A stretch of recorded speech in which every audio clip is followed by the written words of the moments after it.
UDF സർക്കാരിന്റെ ആദ്യ budget June 19 തന്നെ. ഡെപ്യൂട്ടി സ്പീക്കർ തെരഞ്ഞെടുപ്പ് 2-ാം തീയതി നടക്കും. കോൺഗ്രസിൽ നിന്ന് ഷാനിമോൾ ഉസ്മാനാണ് സ്ഥാനാർത്ഥി. ജൂൺ 2 മുതൽ 4 വരെ നയപ്രഖ്യാപനത്തിന് മേലുള്ള നന്ദി പ്രമേയ ചർച്ച നടക്കും. TV പ്രസാദ് ഉണ്ട് കൂടുതൽ വിശദാംശങ്ങളുമായി. TV പ്രസാദ്, UDF സർക്കാരിന്റെ നയം എന്താണ് എന്നുള്ളത് വ്യക്തമായി കഴിഞ്ഞിരിക്കുന്നു. ഇനി നയപ്രഖ്യാപനത്തിൽ പറഞ്ഞ കാര്യങ്ങൾ, നയങ്ങളെല്ലാം നടപ്പാക്കുമോ എന്നുള്ളതാണ് കണ്ടറിയേണ്ടത്. ജൂൺ 19 ആദ്യ ബജറ്റാണ്. ഒരുപാട് പ്രതീക്ഷയോടെയാണ് പൊതുജനം ആ ബജറ്റിനെ നോക്കിക്കാണുന്നത്. വിസ്മയങ്ങൾ ഉണ്ടാകുമെന്നുള്ളതാണ് VD സതീശൻ കഴിഞ്ഞ ദിവസവും അവകാശപ്പെട്ടത്. എന്ത് പ്രതീക്ഷിക്കണം? ആര്യ, നേരത്തെ ഈ മാസം 5 വരുന്ന ജൂൺ മാസം 5-ാം തീയതിയാണ് ബജറ്റ് എന്ന രീതിയിലുള്ള ഒരു ചർച്ചയുണ്ടായിരുന്നു. പിന്നീട് മുഖ്യമന്ത്രി തന്നെ പറഞ്ഞിരുന്നു ജൂൺ 19 എന്നുള്ളത്. അതിലാണ് ഒരു സ്ഥിരീകരണം വന്നിരിക്കുന്നത്. UDF സർക്കാരിന്റെ VD സതീശൻ സർക്കാരിന്റെ ആദ്യ ബജറ്റ് ജൂൺ 19-ാം തീയതിയാണ്. വലിയ പ്രതീക്ഷയോടെയാണ് അതിനെ ആളുകൾ കാണുകയും ചെയ്യുന്നത്.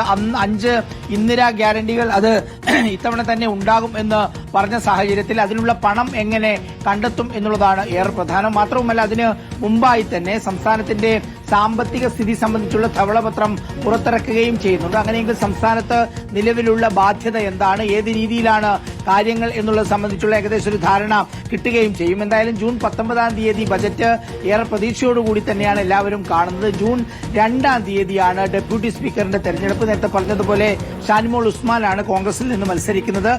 വലിയ ഭൂരിപക്ഷമുള്ളത് കൊണ്ട് തന്നെ ഷാനിമോൾ ജയിക്കുകയും ചെയ്യും. മോഹ്സിനാണ് LDFന്റെ സ്ഥാനാർത്ഥിയായിട്ടുള്ളത്. 2, 3, 4 തീയതികളിൽ നിയമസഭ തുടരുന്നുണ്ട്. നേരത്തെ പറഞ്ഞ ഗവർണറുടെ നയപ്രഖ്യാപന പ്രമേയത്തിന്മേലുള്ള ആ ചർച്ചയാണ് 2, 3, 4 ദിവസങ്ങളിലുള്ളത്. അതുപോലെ തന്നെ 2-ാം തീയതി പ്രതിപക്ഷത്തിന്റെ ആദ്യ അടിയന്തര പ്രമേയം 2-ാം തീയതി ഉണ്ടാവുകയും ചെയ്യും. പക്ഷേ ഈ ദിവസങ്ങളിൽ ചോദ്യോത്തരവേള ഒഴിവാക്കിയിട്ടുണ്ട്. അതോടൊപ്പം തന്നെ നേരത്തെ പറഞ്ഞ ബജറ്റിന്മേലുള്ള ചർച്ച 19 കഴിഞ്ഞ് 20, 21 അവധി കഴിഞ്ഞാൽ 22, 23, 24 തീയതികളിലാണ് ബജറ്റിന്മേലുള്ള ചർച്ച നടക്കുന്നത്. അതിന് പിന്നാലെ നിയമസഭാ സമ്മേളനം അവസാനിക്കുകയാണ് ചെയ്യുക. ആര്യ, ഓക്കെ, TV പ്രസാദാണ് വിശദാംശങ്ങൾ നൽകിയത്. എന്തായാലും UDF സർക്കാരിന്റെ ആദ്യ ബജറ്റ് ജൂൺ 19 തന്നെ എന്നുള്ള സ്ഥിരീകരണം ഇപ്പോൾ വരികയാണ്.